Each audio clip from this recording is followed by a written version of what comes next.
సరే, సోషల్ మీడియాలో వాడే పదాలు నాకు పెద్ద వాడటం ఇష్టం లేదు, కానీ బిల్డప్, బిజినెస్ ఇవో వాడుతున్నారు. అది వదిలేస్తే మాజీ ముఖ్యమంత్రి వచ్చారు, వచ్చి 10 నిమిషాలు కూడా ఎందుకు ఉండలేదు అనేది వాళ్ళ పెద్ద ప్రశ్న. రిషి గారు, మీకు అదేవిధంగా ప్యానెల్ ఉన్నటువంటి రామ్మోహన్ రెడ్డి గారికి, అదేవిధంగా రుద్రమాదేవి రెడ్డి గారికి గుడ్ ఈవినింగ్. విషయాన్ని ఏంటంటే, కేసీఆర్ గారు అనే వ్యక్తి మనం తెలంగాణ ఉద్యమం నుంచి చూస్తూ వస్తుంటే ఎప్పుడైనా కేసీఆర్ గారు మౌనంగా ఉన్నా కానీ వార్తనే, కేసీఆర్ గారు మాట్లాడిన వార్తనే. కాబట్టి కేసీఆర్ అనే వ్యక్తి తెలంగాణ సమాజానికి ఆ విధంగా కనెక్ట్ అయి ఉన్నటువంటి వ్యక్తి.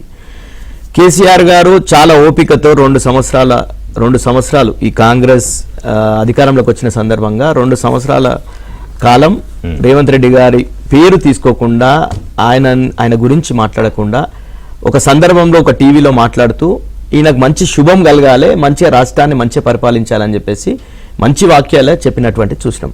కానీ రేవంత్ రెడ్డి గారి విషయానికి వస్తే, రేవంత్ రెడ్డి గారు ప్రతి సందర్భంలో కేసీఆర్ గారి పేరు లేకుండా ఒక్క సందర్భంలో మాట్లాడినటువంటి పరిస్థితి లేదు. అది స్కూల్ పిల్లల మీటింగ్ కావచ్చు, ఈ ఉద్యోగుల మీటింగ్ కావచ్చు, లేకుంటే కొత్తగా అపాయింట్మెంట్స్ ఇవ్వడం కావచ్చు, ప్రతి సందర్భంలో వారే ముఖ్యమంత్రిగా చేశారు కదా డెఫినెట్ గా. కానీ కేసీఆర్ గారిని తిట్టడమే పరమావధిగా పెట్టుకున్నటువంటి రేవంత్ రెడ్డి గారు ప్రతి సందర్భంలో మనం చూసినప్పుడు ఆ అన్పార్లమెంటరీగా, అంటే కనుగుడ్లు బీకి గోటిలాడుకుంటా, లేకపోతే పేగులు తీసి మెడలు వేసుకుంటా, లేక తొక్కి బండ పెడతా, లేకపోతే నువ్వు చావాలే, లేకపోతే నీకు బండరాయి కట్టి నీళ్ళల్లో మునిగి సావాలే, ఊరేసుకొని సావాలే, ఇట్లా అన్ని శాపనార్థాలను పెట్టడమే మనం చూసినాం.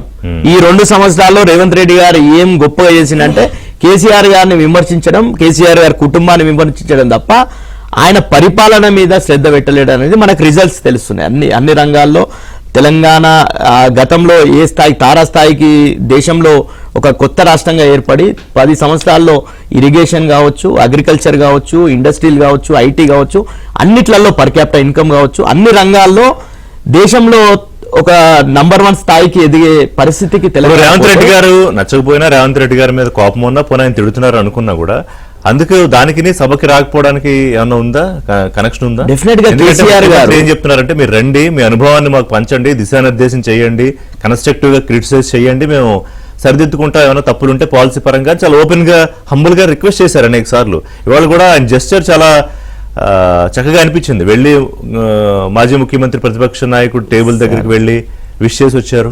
సార్, ఇంతకుముందు గతంలో కూడా కేసీఆర్ గారు హాస్పిటల్లో పడితే పోయి పరామర్శించాడు. బయటకు వచ్చి ఏం మాట్లాడిండు, నిన్ను స్ట్రెచ్చర్ మీద ఉన్నావు, నువ్వు తర్వాత నెక్స్ట్ మార్చరీకి పోవాలని చెప్పిండు. అట్లాంటి పదాలు ఎవరైనా కోరుకుంటారా? లేదు, అదే అన్నారు చాలా సందర్భాల్లో రేవంత్ రెడ్డి గారు అన్న. Let me talk. స్టేచర్ గురించి మాట్లాడుతూ, ఇది చాలా సందర్భాల్లో చాలా మంది మిస్కమ్యూనికేట్ అయింది. ఇది స్టేచర్ గురించి మాట్లాడుతూ, మీ స్ట్రెచర్ కి పడిపోయింది, స్ట్రెచర్ నుంచి మార్చరీకి వెళ్లకుండా చూసుకోండి అన్నారు. వ్యక్తి ఎందుకని మీరేమంటారు? కేసీఆర్ గారి స్టేచరు, రేవంత్ రెడ్డి స్టేచరు. అరే స్టేట్ అది కేసీఆర్ గారు అన్నారా సార్? నో, మీలాంటి వాళ్ళు అంటారు, డెఫినెట్ గా అంటారు కదా. కేసీఆర్ అనే వ్యక్తి లేకుండా రేవంత్ రెడ్డి గారు అంటే ఇష్టం లేదు కాబట్టి ఆయన సభకు రారు, అంతేనా? సభకు రారని చెప్పలే. 100% మేము నీళ్లకు సంబంధించి ఈరోజు పాలమూరు జిల్లాకి, అదేవిధంగా నల్గొండ కావచ్చు, మా రంగారెడ్డి జిల్లా, పూర్వ రంగారెడ్డి జిల్లా కావచ్చు, తీరని అన్యాయం రేవంత్ రెడ్డి కాంగ్రెస్ ప్రభుత్వం చేస్తుంది. దానికి అక్కడ ఉన్నటువంటి చంద్రబాబు నాయుడు మెప్పు కోసం ఈ రోజు 100% కృష్ణానది చంద్రబాబు నాయుడు లేకుండా మీరు ఒక రోజు కూడా రాజకీయం చేసేటట్టు కనిపించట్లేదు. విషయం ఏంటంటే, ఈ రోజు కొట్లాడింది ఎందుకండి? అసలు నీళ్లే కదా, పంచాయతీ నీళ్లు, నిధులు, నియామకాలు అనేది మా ట్యాగ్ లైన్. నీళ్ల విషయంలో గోదావరిలో ఎక్కువ ఉన్నది కాబట్టి, గోదావరిలో ఎక్కువ కట్టుకున్నా కానీ మిగతా ఇద్దరు గెస్ట్లు మాట్లాడే ముందు, ఇప్పుడు వస్తారా 2వ తేదీ నుంచి కేసీఆర్ గారు, లేకపోతే రారా? కేసీఆర్ గారు చెప్పారు కదా, మేము కూడా ఇప్పుడు మా శాసనసభ్యులందరూ కూడా పోయి ఏదైతే ప్రభుత్వం పవర్ పాయింట్ ప్రజెంటేషన్ పెట్టదలుచుకుందో మాకు కూడా పవర్ పాయింట్ పెట్టడానికి అవకాశం అని గత సెషన్లలో కూడా మేము అడిగినాం. గత సెషన్ లో కూడా అడిగినాం.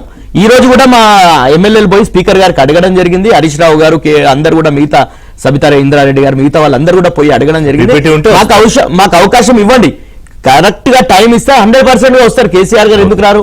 కేసీఆర్ గారు అనే వ్యక్తి, మీరు ఒక్క విషయం నేను చెప్పిన తర్వాత మీరు మిగతా వాళ్ళకి ఇవ్వండి. ఏంటంటే కేసీఆర్ అనే వ్యక్తి పార్టీ పెట్టిన రోజు ఆంధ్రప్రదేశ్ అసెంబ్లీలో ఒక్క వ్యక్తి ఉండి జెండా పట్టి తెలంగాణ పదాన్ని నిషేధించిన సందర్భంలో అసెంబ్లీలో పోయి గట్టిగా తెలంగాణ హక్కుల కోసం మాట్లాడినటువంటి కేసీఆర్ 293 మందికి ఎదుర్కొని మాట్లాడినటువంటి కేసీఆర్ ఈ రోజు వీళ్లకు తెలంగాణ సాధించి ఈ 10 సంవత్సరాలు తెలంగాణని దేశంలోనే మొదటి స్థాయిలో పెట్టినటువంటి కేసీఆర్ గారు ఈ రోజు రేవంత్ రెడ్డికి భయపడి అసెంబ్లీకి రాడా? భయపడి కాదు అంటే ఈ రోజు అదే విషయం అదే ఏంటంటే, చెప్పాలి, మీరు అగౌరవిస్తారనా లేకపోతే రేవంత్ రెడ్డిని ముఖ్యమంత్రిగా చూడడం ఇష్టం లేక? ఎందుకంటే వాళ్ళు చెప్తారు కదా, అసలు రేవంత్ రెడ్డిని అసెంబ్లీలోనే ఎమ్మెల్యేగా చూడడానికి ఇష్టపడిన కేసీఆర్ వాళ్ళు ముఖ్యమంత్రిగా చూడడానికి ఇష్టపడట్లేదు అని. సార్ అట్లేముండదు, ప్రజలు నిర్ణయిస్తారు సార్. ప్రజలు నిర్ణయించిండ్రు, ఆయన ముఖ్యమంత్రి స్థానంలో ఉన్నాడు. ఈరోజు మేము ప్రతిపక్షంలో ఉన్నాం. డెఫినెట్ గా ప్రభుత్వాన్ని నిలదీసే విషయంలో ముఖ్యమంత్రి రేవంత్ రెడ్డి గారిని ప్రభుత్వాన్ని నిలదీసే విషయంలో కేటీఆర్ గారు కావచ్చు, హరీష్ రావు గారు 100% నిలదీస్తున్నారు. మా ఎమ్మెల్యేలు అంతా నిలదీస్తున్నారు. సందర్భం వచ్చిన సందర్భంలో కేసీఆర్ గారు కూడా తెలంగాణ ప్రజలకు ఒక మెసేజ్ ఇవ్వదలిచినప్పుడు 100% గా వస్తాడు. ఓకే.